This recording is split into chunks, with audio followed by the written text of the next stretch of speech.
तारीख को लिखा था वो भी आप देख लो, किस किस को कॉपी गई है वो भी आज 9/7/2024 को ये हमने लिखा था। ये आप देखिए, ये कॉपी SHO को भी गई है, जांच अधिकारी को भी गई है, जेवर को, रबुपुरा में भी गई है। और ये सारी चीज़ें हमने 9वें महीने 2024 में ये हमने क्या नाम इसको हमने किया था। और ये आप देख सकते हैं, इसके ऊपर डेट भी, रिमाइंडर भी भेजा, फिर 9/7 को हमने भेजा, उसके बाद रिमाइंडर भी हमने भेजा। ये हमने लिखा था कि किस प्रकार ये भारत की सुरक्षा के लिए ये है। इसके अलावा आप देखेंगे कि हमने मुख्य सचिव भारत सरकार गृह मंत्रालय को भी हमने लिखा था कि किस प्रकार ये जो है भारत की आंतरिक सुरक्षा के लिए बहुत बड़ा खतरा है और इसकी जांच की जानी चाहिए। मैंने अपनी तरफ से एक एक पॉइंट लिख दिए थे और जो सामने बातें आई थी वो तमाम सबूत के साथ हमने लिख दिए थे। अब भारत की सुरक्षा से क्या अगर से खिलवाड़ होती है तो जो अधिकारी हैं जिनको लिखा गया है वो अधिकारी को इस पे विचार करना चाहिए कि जब उनको कोई इंफॉर्मेशन लिखित में मिली है तो उस पर कार्रवाई करे और देश को सुरक्षित करे, देश के नागरिकों को सुरक्षित करे और इस नासूर को यहाँ से उखाड़ के बॉर्डर के पार फेंकने की कोशिश करें। क्योंकि हम अपने देश के ऑफिसर्स की तारीफ हम करेंगे, देश सरकारों की तारीफ हम करेंगे, अपने नेताओं की तारीफ हम करेंगे, इसकी ना यहाँ वोट है ना इसकी सपोर्ट है। ये कहती है कि जी मैं शरण में आई हूँ, शरण में नहीं आई है ये। जिस दिन अदालत में पेश हुई वहां पर इसने कहा जी मैं गलती से आई हूँ। अगर ये कहती है शरण में आई हूँ, नहीं, इसने लिख के दिया है वहां कोर्ट में कि जी मैं गलती से आई हूँ। इसने ये नहीं कहा कि मैं शरण में आई हूँ ये कहीं नहीं कहा कि मैं गलती से आई हूँ, इसने कहा कि मैं गलती से आई हूँ। इसकी जवाब में गलती से आई हूँ, मैं शरण में नहीं आई हूँ। तो दोस्तों ये जो है सिर्फ और सिर्फ, और एक बात और, ये जब ये मैटर हुआ, ये अपना पहलगाम वाला मैटर हुआ, ये तिरंगा फहरा रही है क्या? ये सब क्या मतलब 1 अरब 50 करोड़ जनसंख्या जो भारत की है, किसी भी व्यक्ति ने तिरंगा नहीं फहराया और न 26 जनवरी थी न 15 अगस्त, ये छत पे जाके तिरंगा फहरा रही है। तो मकसद क्या है? मतलब हम बेवकूफ हैं, हम 1 अरब 50 करोड़ जनसंख्या बेवकूफ है, हमारे अंदर देशभक्ति है ही नहीं। इसका मतलब तो हमारे अंदर तिरंगे की इसका मतलब कोई कदर ही नहीं है। हम तिरंगे को इसका मतलब हम जो है तिरंगे के बारे में कुछ जानते ही नहीं है। ये हमें सिखाने के लिए आई है। कमाल हो गया भाई।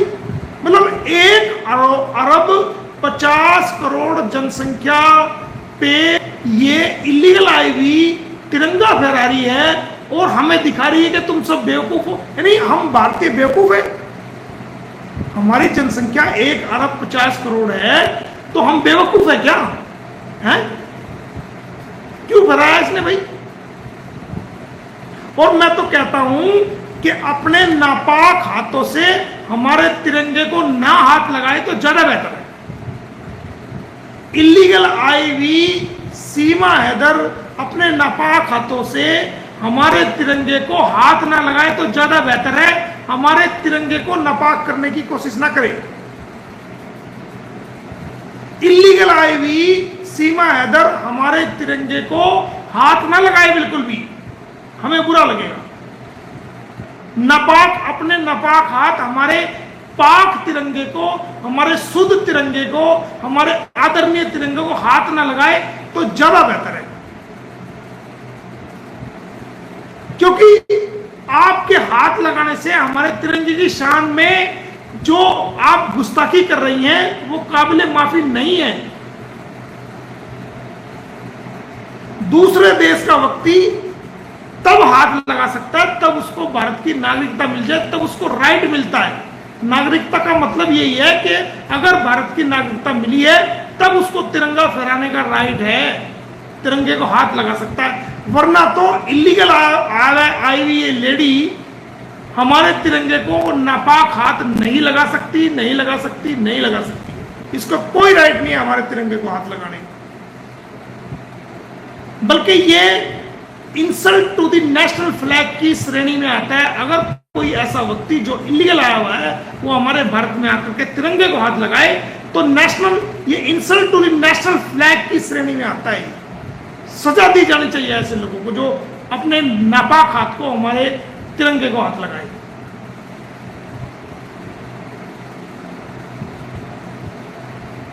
तो दोस्तों, इसकी खाड़ खड़ी कर दो, आप सभी लोग सामाजिक तरीके से बहिष्कार करो, इसको इसकी हकीकत दिखाओ और देश के नागरिकों की सुरक्षा को सुनिश्चित करो, लेकिन शांतिपूर्वक तरीके से करना है। ध्यान रहे, कानून का वायलेशन बिल्कुल नहीं होना चाहिए। अगर कोई कानून का वायलेशन करेगा तो वो स्वयं जिम्मेदार होगा। हम आपको सामाजिक बहिष्कार की बात कह रहे हैं। कानून के दायरे में रह करके अपनी आवाज भारत सरकार तक पहुंचाओ। देश की अदालतों तक अपनी आपकी आवाज गूंजनी चाहिए कि देश के लोगों का मूड क्या है इस इलीगल आईवी नासूर के प्रति।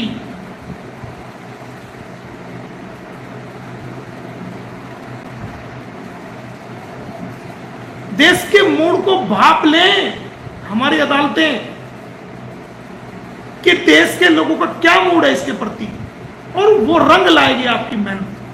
आपकी मेहनत जो है वो रंग लाएगी, 101% रंग लाएगी आपकी। बहुत जल्द, ज्यादा समय नहीं, बहुत जल्द इसका बोरिया बिस्तरा पैक होके ऐसा फेंका जाएगा जैसे कोई माल गोदाम में बोरिया बिस्तरा फेंक देते हैं।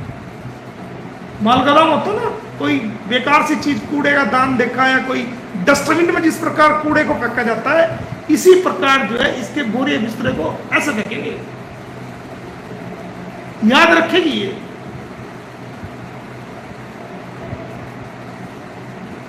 अगर इलीगल आ भी गई थी ना तो इसको चाहिए था कि शुरू 2-3 महीने छुपती ना फिरती।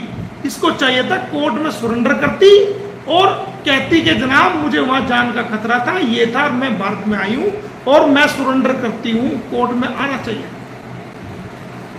कोर्ट में सरेंडर करती। अब कोर्ट में तो कह रही है मैं तो गलती से आ गई, अब कह रही है मैंने शादी कर ली थी। मतलब आपसे पूछे ये कहना है, एजेंसीज पूछे ये कहना है, पुलिस पूछे ये कहना है, टोटल उसको जो है वो उसको जो है टोटल उसके दिमाग के अंदर जो है ना ये प्लान अपना दिमाग कर रहा है और कह रहा है कि शादी कहना कि होटल में कर ली थी। अरे भाई, कभी तो आप कहते हो पशुपतिनाथ में शादी कर ली, कभी आप कहते हो होटल में शादी कर ली। मतलब कोई स्टैंड तो रखो यार, कोई स्टैंड नहीं। अब तो यही है कि भारत की जनता इसको यहां से निकाले, अपनी आवाज को जो है वो अपनी सरकार तक पहुंचाए, पोलाइटली तरीके से, शांतिपूर्वक तरीके से, और इन बच्चों को डिपोर्ट कराए। सबसे बड़ी बात है ये, क्योंकि आपकी ताकत और आपकी आवाज जो है वो भारत सरकार जरूर सुनेगी, आपकी एकता की आवाज सुनेगी, और इसमें बहुत जल्दी जो है वो भारत सरकार जो है कदम लेने जा रही है और जाएगी आपकी आवाज सुन के, अगर आप अपनी आवाज को वहां तक पहुंचाते हो।